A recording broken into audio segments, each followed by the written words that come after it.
I'm Matt Harmon. Welcome to the Yahoo Fantasy Football Show presented by Toyota. It's a hell of a day to talk ball, man, and joining me to do just that is the one and only Dalton Del Don. Dalton, what's going on, buddy? Not much. My Niners did not look great over the weekend. We have some big signings to talk about, so I'm excited, man. What's up, Harmon? Man, things are good. I still feel like I'm mildly in recovery from a sleep perspective from the Fantasy Football Expo over the weekend. That's right. But I meant to ask you about that. How was it? Oh, it was great, dude. I mean, you got to make it. You got to make it out there next year. Yeah, I was jealous. It looked like a lot of fun for sure. Totally meant to ask you about that. So it was worth the trip?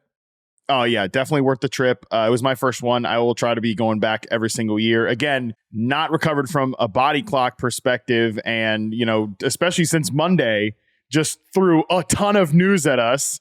So it was like right back to it, man. You know how that can be sometimes. Like you take some time off and you wish you had a little more time off to recover from the time off. But the NFL did not give us any time off yesterday, which is why we have a big show here today. We are going to be continuing our strategy week discussion here on the podcast with a look at how to construct the perfect roster at each position for 2023. And speaking of perfect rosters, any fantasy team that starts with Justin Jefferson is pretty far along the way to being perfect. So it's fitting that he's going to join me at the end of this show for a great conversation. Please stay tuned until the end for that. But like I said, we have some big news that went down basically since the moment we stopped recording with Scott on Monday, which is always great when the timing works like that. So yesterday, Dalton, move we kind of have been talking about for a while, it finally happens. The Jets signed running back Dalvin Cook to a 1 year up to, drink if you hear the word up to, this offseason, and you might have been in the hospital a few times, $8.6 million contract up to for Dalvin Cook. According to Adam Schefter, though, Dalvin Cook is still at least a week away from being able to practice after undergoing shoulder surgery in February. Cook's New York arrival will also be delayed due to the fact that he will become a first-time father any day now. Shout out to Dalvin Cook. So it's going to be a bit before he's on the field. In other Jets news, Breece Hall, who this obviously directly impacts, was activated from the PUP Tuesday morning. And Dalton, I know you will be happy to hear this sort of extended reporting on the entire thing. Connor Hughes, who does a great job covering the team for SNY, says that this is still Breece Hall's team. He's the Jets' bell cow back the moment he's back. I don't know what the moment he's back means, considering he's not on the PUP now. Again, Hughes continues by saying Cook isn't stealing touches from him. He's spelling and helping him. This also isn't an indictment on Hall's health, I'm told. He is still on schedule. And again, the schedule continued today by him being taken off the PUP. So a lot of stuff going on in the Jets backfield. Dalton, where do we stand? So this signing is just clearly bad news for those like myself who've already drafted Breece Hall, if for no other reason that his ADP is sure to drop. So your closing line value has been lost here as a third round Hall. But moving forward, it could actually be good news for those who like Hall, because now you may get him in the 5th or 6th round because someone who's 28 years old, Dalvin Cook, signed there.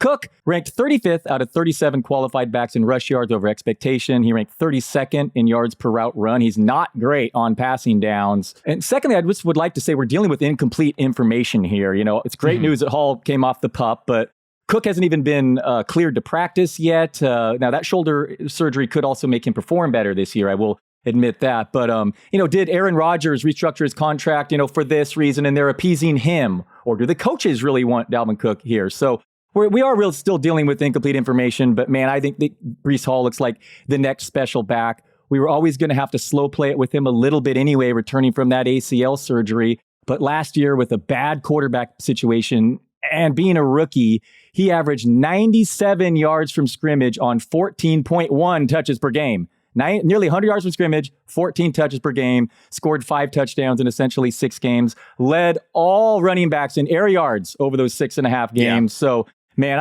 I remain very optimistic on Hall. I ranked him still as a top 12 fantasy back. Certainly should be top 15 still. You may not even have to draft him that way. I've seen others rank Cook ahead of him. I've seen multiple people do that.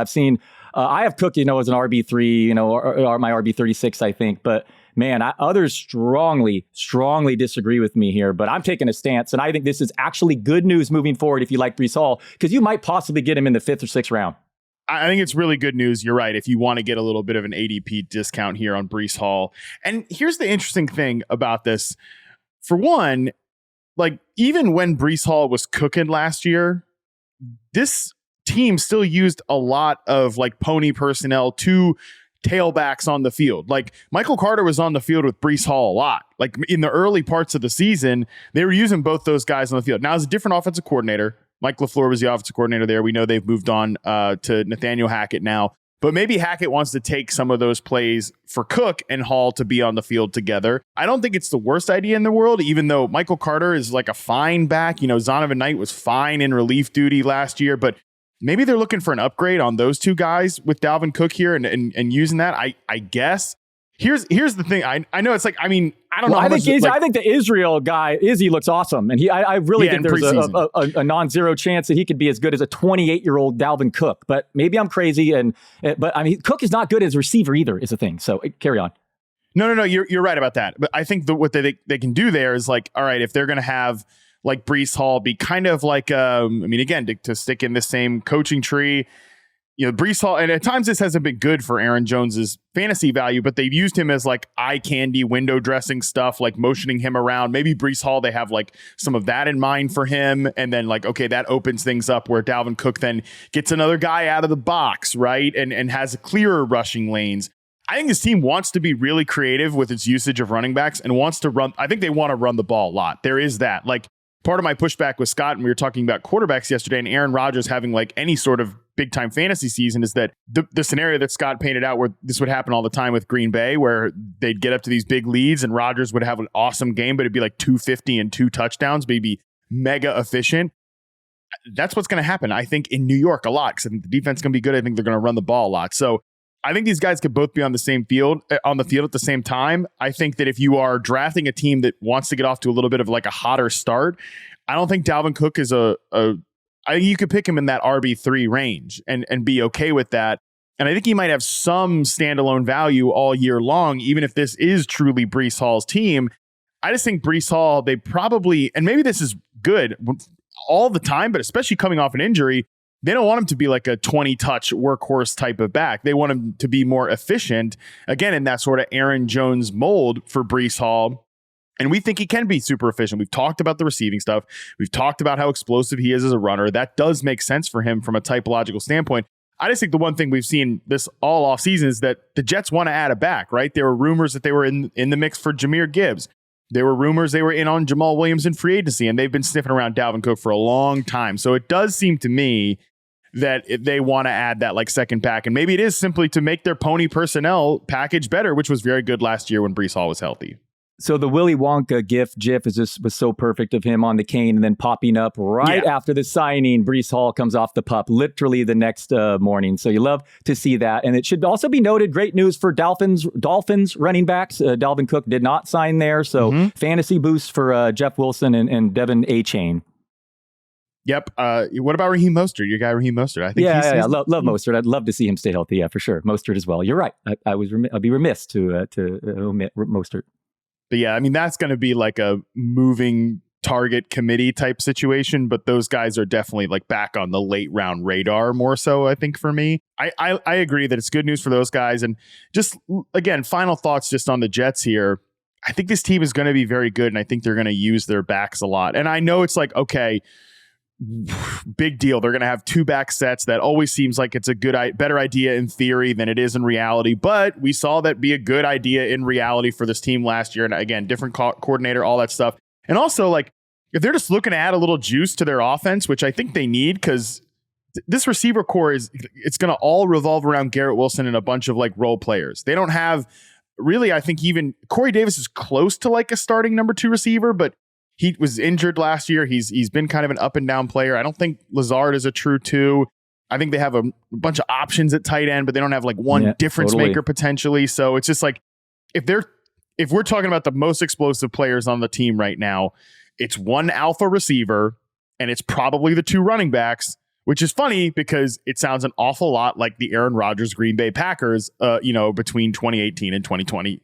Yeah, Lazard is fine in his buddy and a great real life blocker, and all that special teams. But this team really is arguably one of the thinnest in the pass catchers after Garrett Wilson. So that's another notch for why Breece Hall will be so active. Again, led all backs in air yards last year, running like 250 or 350 fewer routes than McCaffrey. It was something crazy in 6.5 games as a rookie. So David Johnson level usage in the passing game. And boy, we know that. I mean, Aaron Rodgers is fine with that. He's happy to target Aaron Jones downfield. So I really think that some of that reaction yesterday was totally like, even in our, I think Mo was was it him that spent 25 in the salary cap draft that I happened to miss yesterday on Breece Hall? Like that was horribly spent. And I've multiple people put Dalvin Cook over Breece Hall moving forward. And man, I just can't get behind that. And I really couldn't be more on the opposite side here.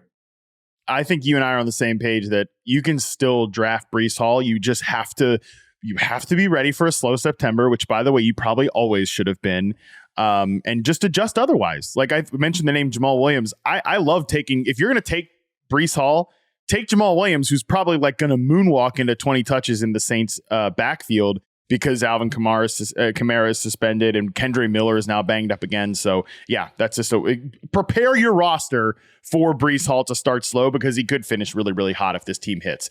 It wasn't the only running back news that happened even in the AFC East yesterday. The Patriots signed running back Ezekiel Elliott to a 1-year contract worth, again, baby, up to $6 million. Like, here's the thing, Dalton. If you were surprised by this, you haven't been listening to this podcast because we've been talking about it for a long time. Like Andy has basically said, like, you got to rank Rhamondre Stevenson as if another back is going to come into this. And we posted that yesterday, I think, on Twitter.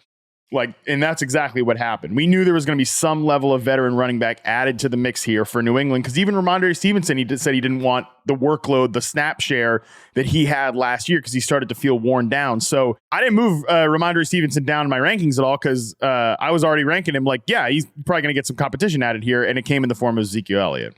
Stevenson's an awesome runner, but he was kind of forced into this passing down role last year thanks to injuries and was incredibly inefficient. And yeah, if you paid attention to all the coaches and beat writers, New England was pretty convinced that they needed to upgrade their passing down back. Ty Montgomery was always a long stretch. So now I think Zeke probably takes over that role. And maybe even more key is who takes over the short yardage role in New England, because Stevenson struggled a bit in that area. You're looking deeper in the stats, and it's probably no one back's better than the other. But Zeke, maybe he's declining even in pass protection as he is the rest of his game. But boy, he's a really good pass protector throughout his career. Coaches like to give him snaps. So I think this definitely isn't a great news for Stevenson. But I always ranked him, like you said, as if they were going to bring in a sub back, which Bill O'Brien coaches, always usually have. So I have Rhamondre Stevenson as my RB12 before the signing and kept him there afterward. Yeah, he's and my no interest RB. in Zeke.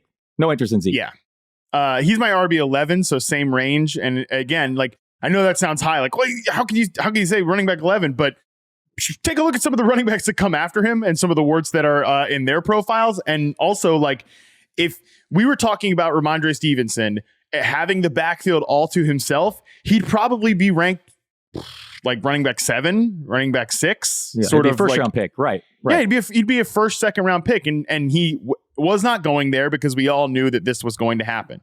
It was to be expected. I mean, you go back and look at like Stevenson's game logs last year. There were definitely games where he was slow, like he was slowed down as a rusher. Like there was a 15 for 26, 1.7 yards per carry against the Jets. Great defense, of course, but still the Bengals game, 13 carries, 30 yards. Like some of these games where he was kind of inefficient as a rusher because I think he was getting bogged down with that workload later in the season. Now he had some other really explosive games, but again, I think they want him to be more consistently explosive, consistently impactful, and that's why Zeke is here.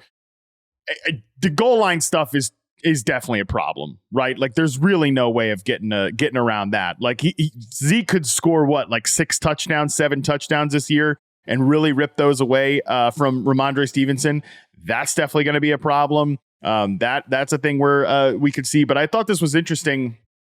From Dwayne McFarland, who we had on the show last week, I think. What is it?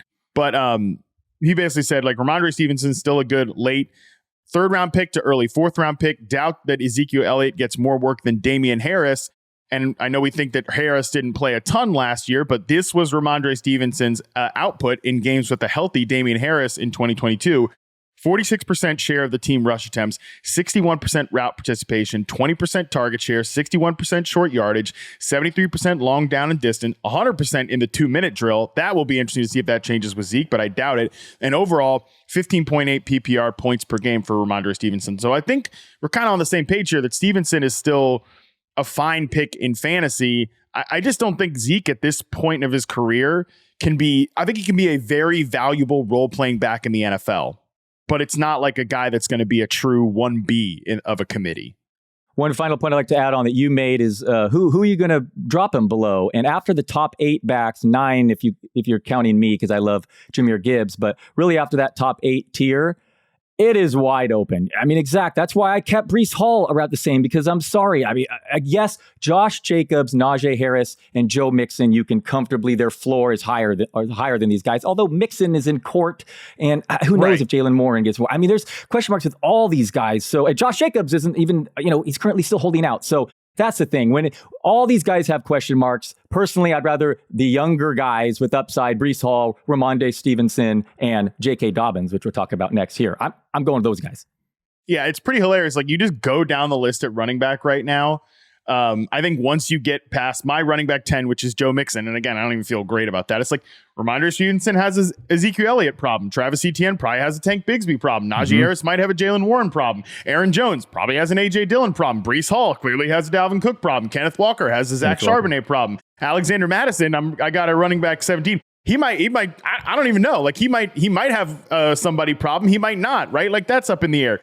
Miles Sanders, he doesn't have a problem, so like maybe he should be up there. I don't know.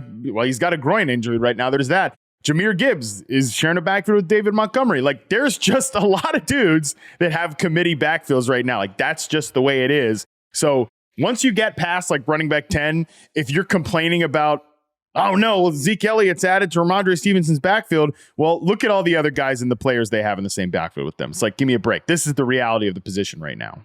Totally. Like I said, after that top tier, just so many question marks. Everyone's board is going to look differently. Everyone's draft will look differently. So just take whom falls. And I love it with a guy like Breece Hall, who I say top 10 upside if he falls to the end of that tier now with this news. I love it. But yeah, that's so we're on the same page here with Stevenson. It's obviously not ideal. It's not great news, but that is why he was going in the 3rd round and not the 1st and 2nd. Ravens head coach John Harbaugh said that JK Dobbins is, quote, 100% healthy. Dobbins was also activated off the PUP list and returned to practice on the same day yesterday. I know neither of us is probably like super crazy about JK Dobbins in fantasy, but this is a good thing to see. No, I am super crazy. I think he's going to go off. Really? I don't have any crazy cool stats. I've been drafting this holdout was a hold in. I mean, it was not an injury. It's not injury related. We all saw him hobble on that long run last year with that messed up knee. Supposedly he is healthy now. He's what is his yards per carry throughout his career? 5.9. I get that he's not going to get targeted and Lamar Jackson will steal some carries, but I have him as a top 15 back. Otherwise, he's going to be the feature back in an offense that could be special. I love him. Now, I'm in on JK Dobbins big time. He's one of my guys. Want me to name 5 running backs? He'd be one of my 5 guys this year. Interesting. Yeah, I think I might be a little too low on JK Dobbins. Like, again, I think, especially because like Gus Edwards hasn't had the cleanest offseason either, no one drafts a backup ever. There's like concerns, but Edwards goes free late and he's the only one. But yeah, no, it doesn't make sense. I mean, that's one of the offenses that everyone's so excited about, fighting each other to draft the 3 receivers and their tight end goes top 2. Everyone loves Lamar this year. I think J.K. Dobbins finally healthy. 5.9 career yards per carry. Normally, I like guys getting targets, but man, I think people are really worried about this pup list. Maybe his ADP rises here in the next 3 weeks, but boy, I loved him in the last couple of weeks of drafts. Yeah, I'm looking at it, and I think that there's a case to be made that I could definitely move him ahead of some of these guys that I said have like obvious committee issues right now. Because this offense, even if they pass the ball more, and they're going to pass the ball more, they're going to look different. J.K. Dobbins already a mega efficient rusher on a team that is still going to lean, run heavy. And now, and I talk about this all the time, like they're going to play more 11 personnel. They're going to spread the field. They're not going to be this like heavy personnel, freaking Pat Ricard, playing this with the offensive line now. Like he's not going to be lining up as the slot receiver anymore. Spreading the field out like that can be even more like the opening up the running lanes, more efficiency for a guy like JK Dobbins, who is already super efficient. So you're pushing me on this a little bit. Can I also counter real quick? People that are drafting Miles Sanders ahead of him. I get that the coaching staff want him to get more targets, but Sanders ranks last in yards per target and catch rate among all qualified backs since 2020, dead last in PFF's receiving grade last season. He has not recorded a receiving touchdown since 2019. It is wild to me that Miles Sanders went from the league's best environment to one of the worst, and his ADP has risen. I'm in on Miles Sanders this year, though. Like, I think he can catch passes fine. Like, he was fine as a rookie. He had that one, like, crazy outlier season where he had an absurd drop rate. So, I mean, hey, that might matter a little bit, but we know drops can be random and stuff like that, especially at the running back position. I think that's perfectly plausible, but it's just like nobody was going to thrive as a receiver the last couple of years in the Eagles offense. It's just like, why would you throw the ball on like designed downfield targets to Miles Sanders when you have AJ Brown, Devonta Smith, and Dallas Goedert? Let me tell you what, the Panthers don't have anybody in that category. So I think they're going to involve him a lot as a receiver. And even though the environment is not the same as the Eagles, I think the Panthers offensive line is good. They ran the ball well last year, and I think the defense is going to be good. So like those are positive situations for running backs. But I'm a little concerned about the preseason groin injury right now. Yeah, we'll see. I know people are definitely higher on Sanders than myself, but I less conviction about that one, more so excited about Dobbins for sure. Yeah, I'm definitely, you're pushing me on the Dobbins thing a little bit. Like maybe I'm a little too low on him right now that he's healthy and off the PUP. Last bit of news yesterday. I know this isn't a fantasy player, but it matters a lot that the Cowboys restructured the contract of offensive guard, awesome player, one of the legends of the franchise, Zach Martin. It ends his holdout according to, I've got producer Colin in the chat. It means everything. We know it means everything to you, Colin. $18 million in each of the final 2 years of his contract. It's a good compromise, I think, between player and team there. And it was just important that they get Zach Martin in camp because he is one of the true needle-moving offensive linemen. And it sort of caps off what's a really good day for Tony Pollard. Right? Like Tony Pollard getting Zach Martin back, that's huge because it's just going to make the entire offensive line better. Yo, if you've been watching preseason football, our colleague Charles McDonald wrote about this on Yahoo. Preseason football is a great reminder that offensive line depth around the NFL is not great. So anytime you get a guy like this back in the fold here, it's good news for the running back. It's also good news. There's no more specter of Zeke. There's no more specter of Dalvin Cook. I don't know. Maybe they add like Leonard Fournette or Kareem Hunt, but I think the fact that Zeke is not back with this team officially now, that can no longer happen for Tony Pollard. He's one guy I just feel great about this year. Yeah, I love it. Pollard has been my number 2 back throughout most of summer. You don't have to draft him that way, though. I mean, get Bijan in the first and then Pollard in the second. But great news. Recently, as you said, Zach Martin, huge. And Ronald Jones got injured and suspended, too. Really clearing the pathway there. I kid, but what are your thoughts on Deuce Vaughn just tearing it up? Can he do this against first string? I mean, is he the RB2 to draft in Dallas now? But couldn't agree more about Tony Pollard. Love him. Should be top 5 fantasy back on all boards. But what are we doing with Deuce Vaughn? Yeah, by the way, you are really screwing up the ADP for people who want to draft Tony Pollard on Yahoo this year. And Andy is really screwing up the ADP for people who want to draft Nick Chubb in the second round this year. So shout out to you guys for just absolutely blowing people's spots there. But I agree with you, Tony Pollard. I don't have him that high. I have him at 6, which is, I think, the only person who's I'm the second highest to you on Yahoo. But Deuce Vaughn, look, I mean, Colin's been going berserk about Deuce Vaughn all weekend, right? I didn't even see Colin for multiple hours because he was just glued to the preseason at the Expo this weekend, just glued to the TV, glued to his phone, watching Deuce Vaughn highlights. It's funny because we are like our Uber ride over to the Expo on Saturday morning. I was like, these guys, they always say they're like the next Darren Sproles, and Colin's like, yeah, I'm probably too high on him. And then by the end of the damn, like, Sunday, I text Colin, man, maybe he is the next Darren Sproles. I don't know that he can do this against first stringers and stuff like that. He can carry a big workload, everything, but I do think he's going to factor in a little bit. Like, we're all kind of overlooking Deuce Vaughn, I feel like, when looking for the RB2 on this team. But I think Tony Pollard needs to be spelled, right? Like, he needs to not be a full every down player. And like, if they're throwing Deuce Vaughn out there, I think that could be good for the offense too, because he's got a little pop. So I'm just open to the idea that he's a role player for this team this year, and that they're comfortable with Deuce Vaughn being like a role player, so that they don't need to add a back like Uncle Lenny or Kareem Hunt or anything. Yeah, Vaughn leads all backs in yards after contact and avoided tackle percentage in the preseason. Pretty fun highlight player to watch. So yeah, it looks like he is creeping up to possibly being the RB2 there. And of course, yeah, Pollard, I'm not expecting 325 plus touches. He's just so efficient in such a good system. And I think he's going to put up a huge fantasy season approaching 300 touches. But yeah, great news with Zach Martin's return. All right, some quick news that has happened so far today. Bigger day yesterday. I mean, we'll see what happens. We'll get off this damn podcast and, some big news will break. Who knows? But a couple things to just clean up here quick today. NFL Network's Ian Rappaport reports that Mike Gesicki suffered a separated shoulder. He's hoping to be back by week 1, but if you're drafting Mike Gesicki, you might want to be prepared to maybe just not go ahead and not do that and take another late round tight end and see what happens with Gesicki, who I already think has like kind of an up in the air role in this offense anyways.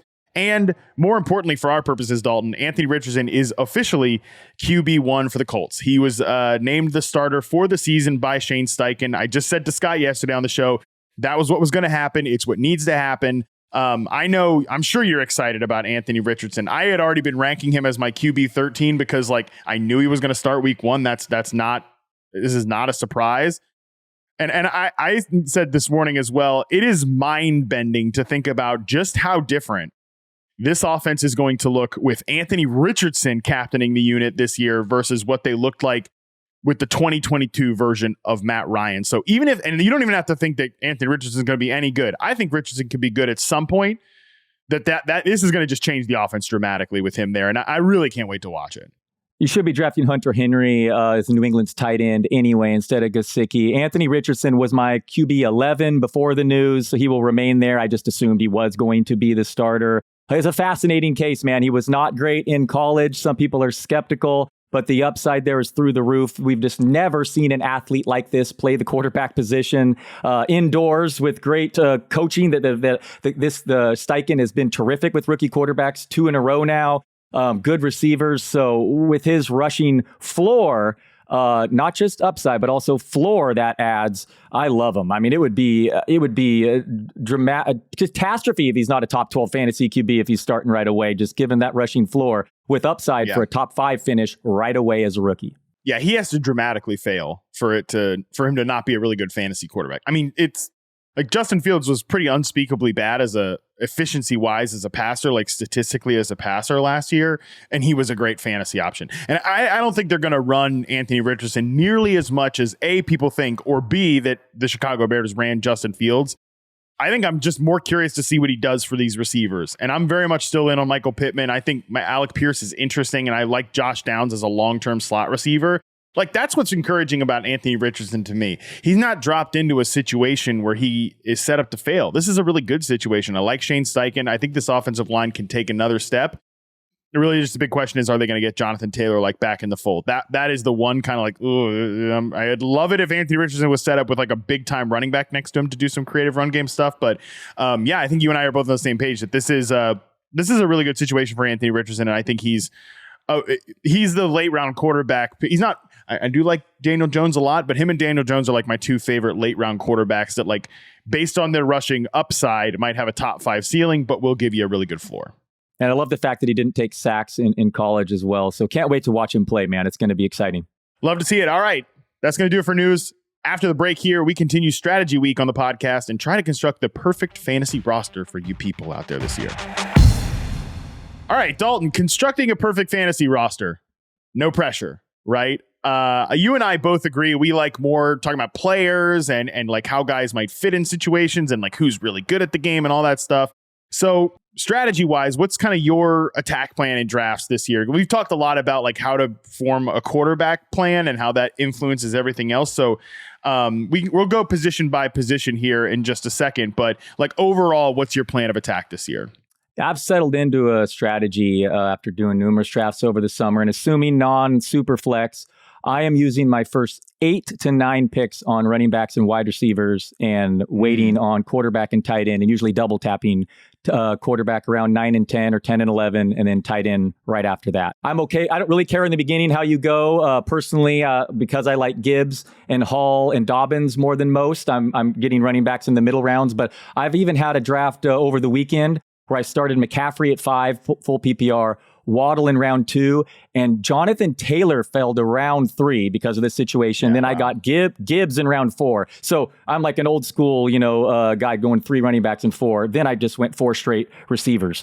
I think you should have 5 or 6 receivers after 9 rounds, and then I'd love to get 1 or 2 bell cow running backs. There are just very few of them. There's really only, like I said, 8 basically that you can like comfortably project. So, and then if you have a couple other that you personally like myself and Hall, then make that your second back. So load up on receiver. Don't care if you do it first, second, or third in any order, and running back, and then double up on quarterback and tight end, and then use those final 5 picks on your kickers, your defense, and your backup running backs. One other thing I will note, I've just really noticed, man, those final 5 rounds, receivers do not emerge, man. You don't just suddenly change your role like running backs. I'm totally okay with these upside rookie receivers you can just hold on to, guys that are going to emerge in the second half. Those are the receivers I like targeting in those final rounds, not the Richie Jameses of the world that Andy Barron's targets. I really am avoiding the receivers. Twice. In those final, right, exactly. In those, from rounds 10 on, man, you're just really hard to find diamonds in the rough at receiver position. Maybe Nico Collins was there a little bit that profiled there. He's moving up, but that's been my strategy. What do you think of it, Harmon? What's yours? Yeah, it's similar to mine. I still am not fully like late round quarterback like you are, but I think it's viable. And I think the one thing I've settled into, and this is a little, we don't have to spend a ton of time on quarterback because we talked about it yesterday on the podcast with Scott. But like the one thing I will say that I am pretty firm on is that I'm definitely still open to taking Jalen Hurts, Patrick Mahomes, Josh Allen, Lamar Jackson. But like the bucket of quarterback that I'm no longer really taking is tier 2, which to me is Joe Burrow, it's Justin Fields, it's Justin Herbert, and it's Trevor Lawrence. I know you still want to take Justin Fields out of that group, and I understand it. But like to me, I think that the upside case for Justin Fields is probably not getting into the elite tier. I think the Bears passing offense would have to be crazy high to get him there. And I think the median case for him is pretty much the upside case for Daniel Jones. Like it's the upside case for Anthony Richardson. And I think the same thing about Geno Smith with like Justin Herbert, with like Trevor Lawrence, even with Joe Burrow to a degree. Like I know that's crazy to say Geno Smith being that guy, but like again, the upside case for that guy is being like the median case for those players. So I really haven't been taking any players in that bucket at quarterback, and that's sort of where I agree that those later round guys, like I love the double tap approach this year as well, where I just did this in a draft the other day. It's like I took Daniel Jones in round 10, felt really great about that, and then came back a couple rounds later and was like, you know what? Geno Smith is still there, and I just like him as well. I think there's an upside case for him, so I'm going to take him as well. I think you can win any of those 3 strategies. I've also taken Hurts in round 2. I think he's going to have a huge year. That tier 1, they run unlike the other quarterbacks. That middle tier Fields, I'll circle back to. Typically, I'm waiting rounds 9, 10, and 11, and I'm getting 2 of these guys: Tua, Daniel Jones, Anthony Richardson, or Geno Smith. I just love that pocket right there. And I realized after our quarterback discussion on the podcast, I didn't really hammer home YPA, kind of just use it as all other stats, though a lot of stats out there. But to me, it's just the gospel for quarterback, and it just means a ton to me. And I think it's no stat is perfect, and it also encompasses teammates and coaching and all that. But I think YPA I love very much when I evaluate the quarterbacks, and that's why I like Tua so much more than you. I saw the tier, you sent me your tiers earlier, and man, we are way off on Tua. Although I will say I'm little less bullish the more I think about the point that you do need 3 guys to really stay healthy for that to work. And I don't love that situation, given that he doesn't run and all that. Especially when one of them's already banged up. One of them's already banged up a little bit. Yeah. Nah, I think Waddle's fine. So anyway, love Daniel Jones, love Anthony Richardson, love Geno Smith. And there's even, Dak Prescott there too. So if you can get 2 of those guys, that is my preferred route. Or even if you want to wait a little more and get the Brock Purdy, Jared Goff, Russell Wilson, Sam Howell. Like, I mean, your league, all these little intricacies matter. But man, I think it's totally okay to wait on the quarterback position this year, unless you want Justin Fields in round 5. I've taken him over Lamar Jackson a couple of times. I don't know. I'm just confused with what you just said there about his upside. From week 7 on, yes, it's an arbitrary point. I picked it when he started playing well last year. But from week 7 on, last year, here are the leading fantasy quarterbacks. Jalen Hurts averaged 26.2 points. Mahomes averaged 25.6. Fields averaged 25.4, and then it drops. Burrow 21, Josh Allen 21. So there were three clear guys in tier one over the second half last year, and Fields was right there. And are we expecting him to get worse now with an upgraded offensive line and DJ Moore and more seasoning? I mean, I'm projecting him to get better, and he doesn't even have to get that much better as a passer. This guy's running is just the cheat code of all cheat codes, man. I mean, he's just running unlike quarterbacks. Right now, he's tied for the most rushing fantasy points per game in NFL history with Lamar Jackson. And maybe they want him to run a little less this year, but I think he's going to run like crazy and pass more efficiently and giddy up. He was one of the worst passers in the past decade last year, and still was basically the number one fantasy QB from week 7 on. So actually, I think that week 7 is not an arbitrary point, because I think that is where I've talked about this before with Justin Fields, even have talked with Justin himself about this, that there was a clear come to Jesus moment between him and offensive coordinator Luke Getsy after that Washington game on Thursday night in Chicago. That knocked me out of $6 million Survivor, this Fields game. Was that against the Patriots week 7? Is that when? No. Week 7 is the Patriots game. Week That's 6 what I'm saying. That's what I'm saying. So week 7, I didn't realize I started on when he started ball. Yes. Perfect timing. Yeah. Oh, excellent. Wow. I did not realize this. Okay. I know he had, and I overlooked not only the Mac Jones injury situation that Monday night, but I overlooked the mini bye. Sorry. Chicago used that mini bye coming off the Thursday game to totally revamp the offense. So thank you. Carry on now. Sorry for my little offshoot there on Survivor. Continue.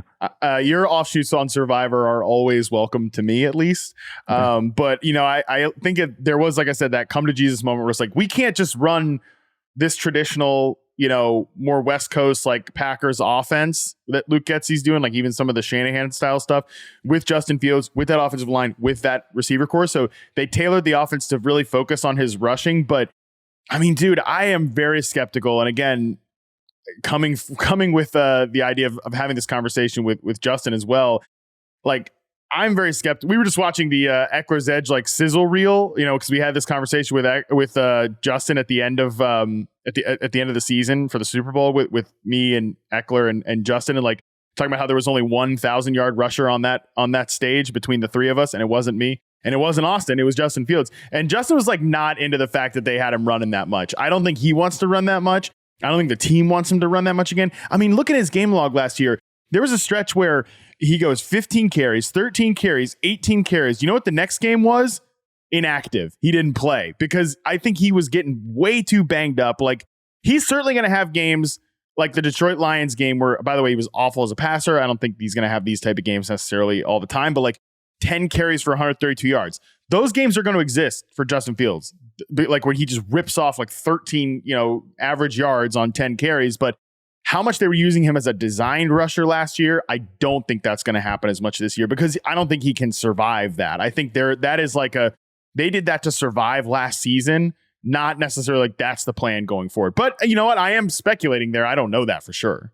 He was number 1 in fantasy points per snap last year, has the most improved schedule of any fantasy quarterback this year. It's a dramatic, went from extremely difficult to extremely favorable. But yes, if your argument is Fields is going to run less this year, then that would hurt him big time. And it's nothing I can really counter other than that's why I love this brief window when he's 24 years old, still super raw as a passer, and he's just going to be forced to run. I don't think this is going to be 2 years from now, he's going to be the number 1. Absolutely not. Actually, when he's a better passer, no. I think his fantasy peak is right now because he's going to run more than ever.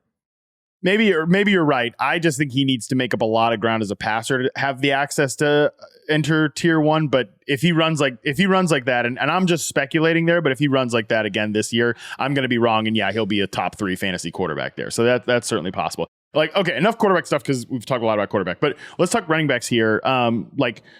I think you and I, it sounds pretty similar, are approaching this year with like the hero running back, the what they call it, the strategy where I like taking one of those guys early in the draft, whether it's just depending on where you fall. And this is the funny thing about strategy, Dalton, and why it's like kind of eye rolling to me sometimes. You know what your strategy is going to look like? It's going to look like what your individual draft board looks like. Because if I am at pick 6 and be like, well, I don't want to draft a running back, but you know who's on the board here? It's Christian McCaffrey, or it's like Austin Eckler. I'm taking one of those guys, right? Because they're from an overall rankings perspective, that's how I want to go. But anyways, like I want to take one of those guys in the first round, or I want to take like a Nick Chubb or a Tony Pollard Bijan Robinson. I think he's more of like a early second than a first round pick necessarily in fantasy this year, but it's not like there's a ton of other options. I have him ranked as running back 5. I have Derrick Henry as running back 4. So if he ever falls to the third round, he does fall to the third round. I'm clicking him every single time. But I want to take one of those guys early, and then I think we're on the same page where then I like to pluck from tier 4 at running back. So I sent you my tiers this morning. We talked about this group where I have it running back tier 3, like Joe Mixon, Rhamondre Stevenson, Travis Etienne, Najee Harris. It's like I have those guys ranked there, but I almost never click that bucket of players because I think the guys that are available typically in the quote dead zone, running back tier 4 for me, anywhere from 14 to 25. That's the place I like getting my running back to. I don't love the running backs in round 1. I did take McCaffrey, fell to pick 5 in PPR, but typically I take receiver there. Happy with an early pick, Jefferson or Chase or Kupp even still, but I'm totally cool with St. Brown or even Garrett Wilson. I'd love the wheel. St. Brown and Garrett Wilson, 11 and 12. And because I'm higher on Pollard, that's when I attack running back. Get Pollard round 2, get Gibbs or Hall a little bit later there, Dobbins.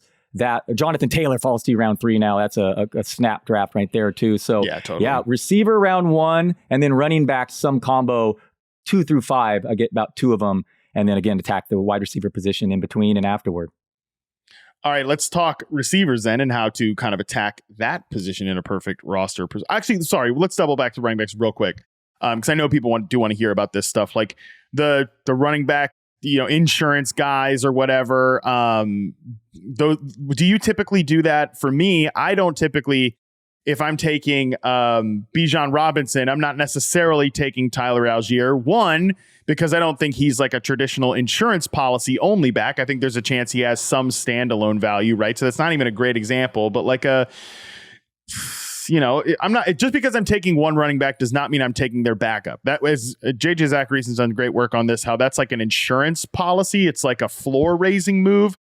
I would rather, if I'm taking backup running backs, and especially once we get deeper into the season, taking these upside guys on the waiver wire, like I'd rather have, if I have Bijan Robinson, I'd rather have Jonathan Taylor's backup or Saquon Barkley's backup or Josh Jacobs' backup, because then if that starter gets injured, I now have 2 starting running backs instead of 1. So just real quick, do you typically draft this way or what? Yeah, in the league I drafted McCaffrey. I took our guy Freiermuth in round 10, and I missed Elijah Mitchell because of it, and I'm okay with it. But Mitchell would be like one of the, although he's always hurt too, and he currently is too, but he's kind of an interesting backup for McCaffrey. But again, not perfect there. And Tyrion Davis-Price may emerge to be the RB3 there, and he's completely free in drafts. But in general, no, I'm the person being the jerk drafting other people's backups, not my security guy. So no, but I do like drafting backup running backs because I do believe they are the guys that emerge far more than wide receivers in those rounds 12 through 20. Yep. It's just, I agree with you. It's the upside play. And that's one thing. If your draft strategy with running back is simply the phrase chaos rules, and I'm going to try to lean into chaos, that's probably a pretty good strategy at the running back position, in my opinion, because chaos does rule at that position. Wide receivers. I think you and I are both on the same page about being kind of wide receiver heavy, basically. And again, my first tier at receiver, it's pretty similar with everybody else. It's Justin Jefferson, it's Jamar Chase, it's Cooper Kupp, it's Tyreek Hill. Although I'm kind of tempted to bump Tyreek Hill to tier 2, but that's a different discussion. Anyways, and then, kind of tier 2 is Diggs and AJ Brown and CeeDee Lamb and Devontae Adams, Amon-Ra St. Brown and Garrett Wilson. I like drafting from there, and I love drafting the guys that come in tier 3 to me as well. Yeah, wide receiver. So I've had a hard time getting our guy Brandon Ayuk because Gibbs and Hall fall in round 4, but maybe I can get Ayuk in 4 and Hall in round 5 now, and we are constructing the perfect draft here. There we go. Ayuk is shooting up the draft boards, and I just I'm guilty of it. But wide receiver, get him early. I mean, we know this. This is the way that fantasy football has been trending the last half dozen years or whatever. But especially in full PPR, load up on your receiver. And again, I think the aspect of this that can be overlooked is, seriously, after round 7 and 8, good luck. It really does get tough to get a productive, useful wide receiver once we get past those rounds. So you really, really have to attack the position. Whereas is tight end and quarterback, just so many options available there. if you look at just consensus ADP, if you not like best ball sites, but just the big redraft providers, seasonal providers, no shock that Brandon Ayuk is the highest ranked on Yahoo, 62nd overall. And I wonder why that would be. Probably because of two guys on this very podcast. But yeah, I think that's how you're approaching receiver. And your point about kind of these double digit round guys, like really it's a tough bet. You know, once you start getting to kind of I think it falls off around, I mean, in consensus ADP, you know, it's wide receiver 50, which is Elijah Moore, which is stupid. He should not be ranked wide receiver 50. He should be going almost like 10 spots higher than that, in my opinion. But that's where it does get tough. I mean, there are bets I like in that range.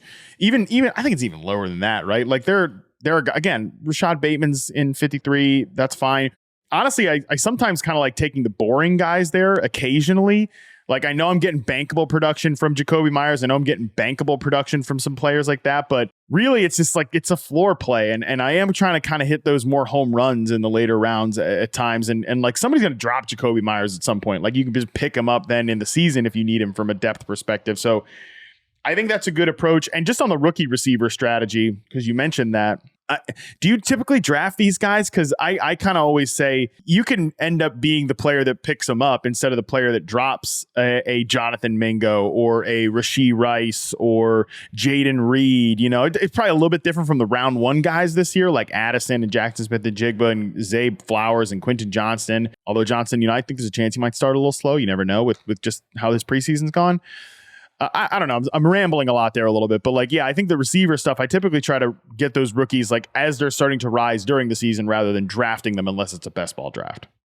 I'm all in on Jackson Smith and Jigba. Have him as a borderline top 25 fantasy wideout, drafting him ahead of Tyler Lockett. I think he's going to emerge as the alpha in Seattle. Jerk. I am just all in there on him. I probably off base. I mean, I shouldn't argue with Mr. Reception Perception, but you love JSN too, right? I mean, you're just big on I love Lockett, all those guys this year. Yeah. I'm just out the alpha in Seattle is disrespectful to both of the veterans there, if we're being honest. Okay, so I love JSN. I've been drafting him in round 6. But I want to quickly talk before we move on, wide receiver, Davante Adams, a guy whom I didn't expect to be in on this year whatsoever, but he's fallen outside of the top 15 overall in Yahoo drafts.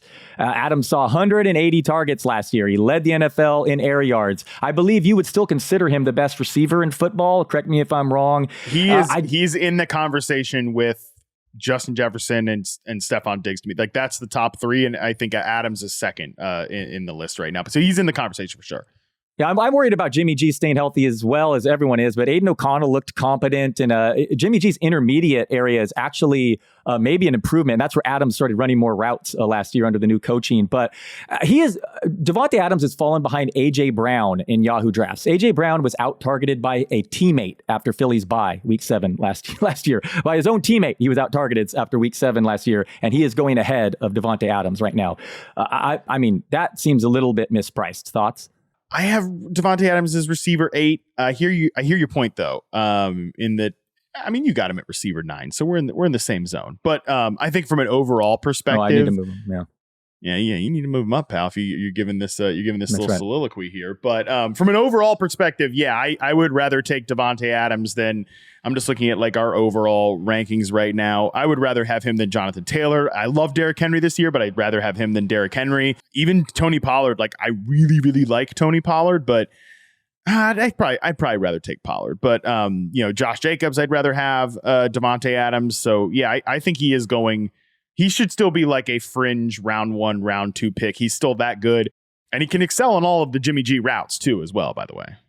That's it. Yeah, totally. I'm sure. Yeah, absolutely. But yeah, he's just fallen a bit here, and it was just kind of I guess he got injured too, so that makes sense. He'll probably settle back into the end of the first. This is just a blip here. But man, that was just eye opening when I was looking up. AJ Brown is going ahead of Adams in Yahoo leagues. The hate has gone a bit too far. He's just put up. He's been the most productive fantasy player since 2020, and it's not even close if you look at spike weeks. Yep, I totally agree with you. Okay, so that's kind of how we're approaching receiver. It's just find the right buckets and find the values there. And just hit it hard, man. Honestly, like hit it hard early, hit it hard in the mid rounds, tier 3. And then, I mean, for me in like the 4th tier type guys, I really think there are still some target hogs there that if things break right, Deontay Johnson, Michael Pittman, DJ Moore has a chance to be a target hog in his offense. Like I like taking those guys and just like hoping the quarterback situation breaks right and they can have that big season. Those are kind of my favorite targets there.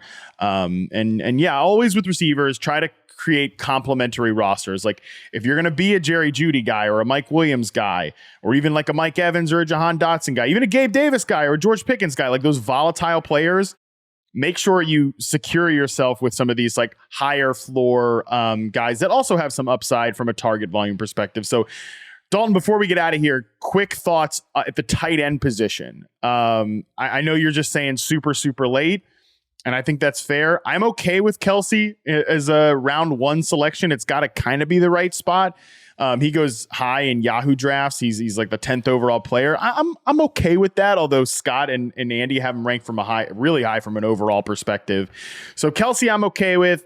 I haven't been drafting much of like Mark Andrews or TJ Hawkinson in a traditional redraft league, but I do like Darren Waller as a mid-round pick. Otherwise, and we've both talked about Pat Freiermuth and how much we like him. He's kind of all right, it's round 10. I haven't taken a tight end. Pat Freiermuth, auto click there. That's kind of my strategy at tight end. But if you miss out on those guys and you are going super late for the upside bets, what type of players do you like to target from like a not player name necessarily, but what kind of guys from an archetype perspective are you looking for?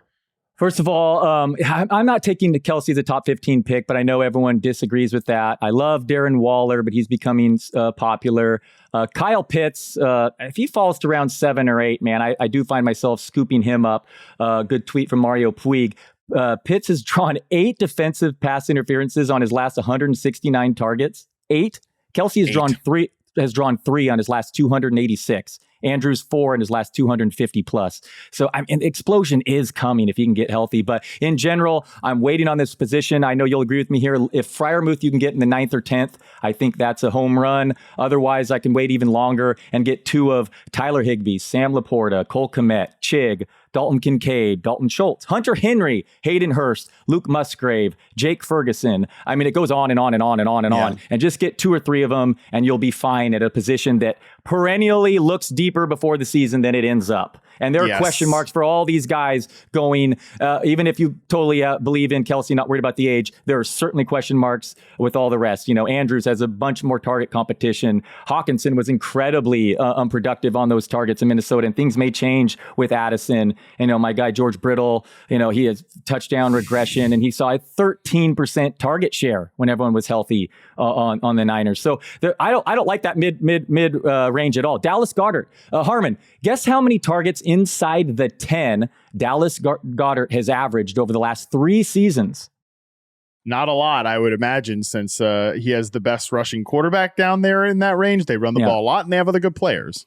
3 per year, three targets inside the 10 per year over the last 3 years. That's why his Vegas over-under is 3.5 touchdowns this year. And people are drafting him like totally in the middle rounds ahead of Freiermuth. I don't get that one. So yeah, I'd say wait on the tight end position and then draft 2 of them or 3 if your league is deeper than some.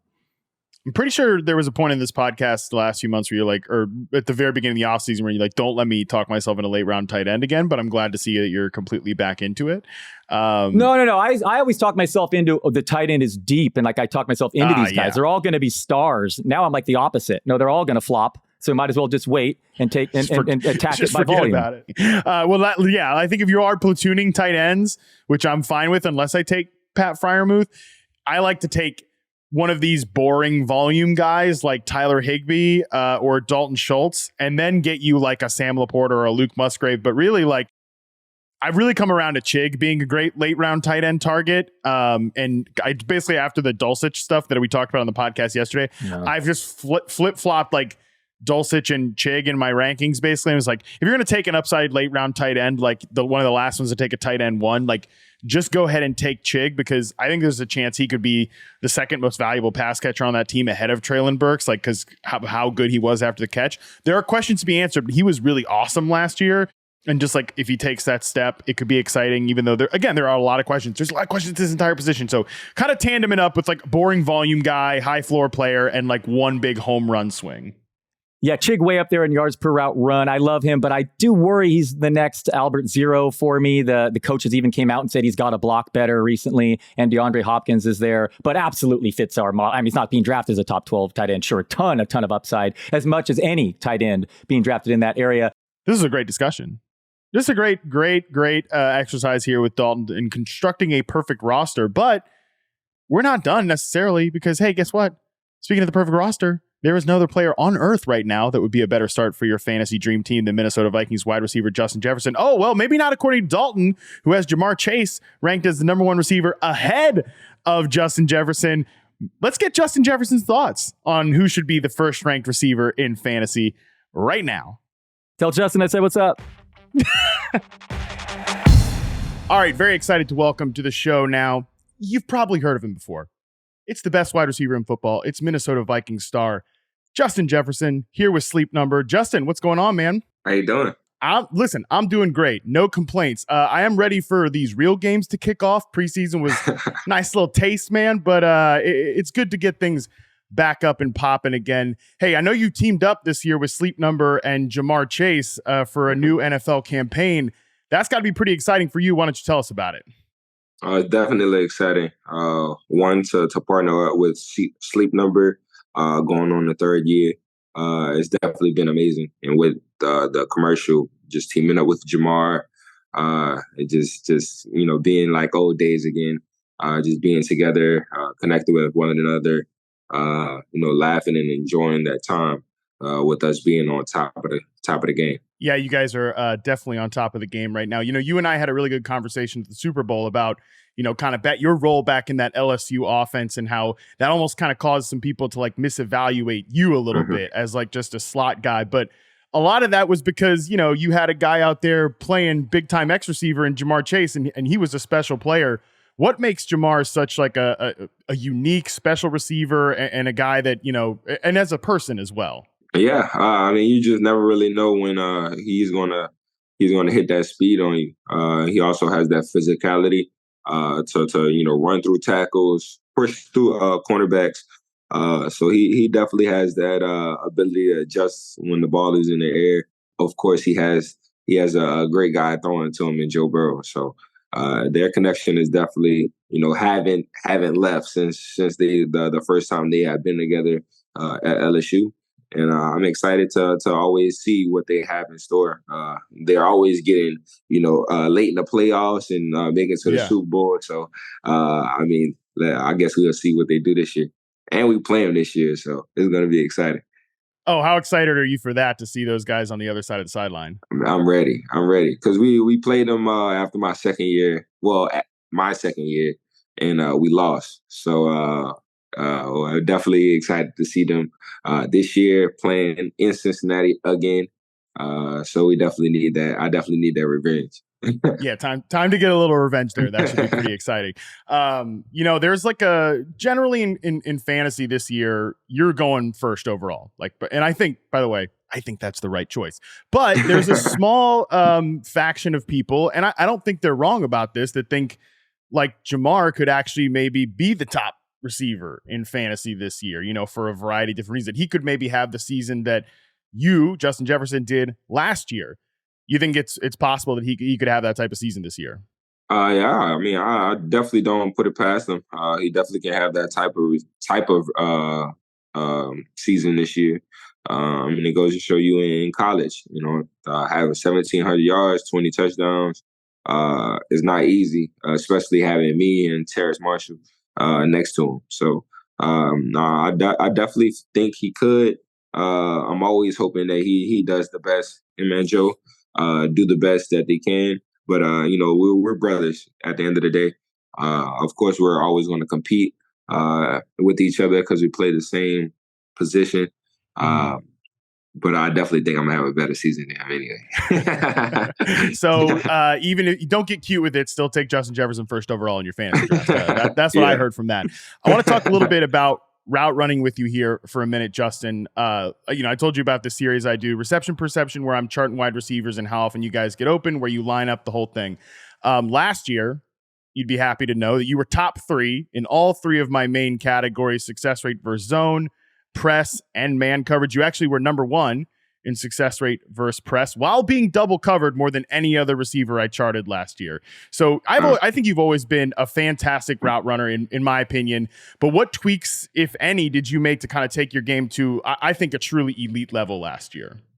Yeah, or just really just buying into KO's system. Seeing the different things that he had for me in store. Just coming off the Super Bowl champ year with him and Cooper Kupp, Cooper Kupp having 3 crown. Just different reasons, and that I enjoyed for him to really come in and give us that playbook. Also just having that connection with Kirk, building that connection with Kirk every single year, him having that confidence in me. I feel like I have the most confidence in the league to go up and get any ball that is thrown to me. And I feel like, he's trusting me more and more every single year. Yeah, I think that specific part of your guys' connection has been awesome to watch. Hey, I would love to get who you think are the top 5 route runners in the NFL right now. And I would love to compare your list to mine. I think we'll both have you on our list, but who do you think are the top 5 route runners? You give your list, I'll give my list. We'll see how we compare. I'll say a 1A and 1B, me and Davante Adams. Nice. I'll definitely say Davante Adams one of the best route running.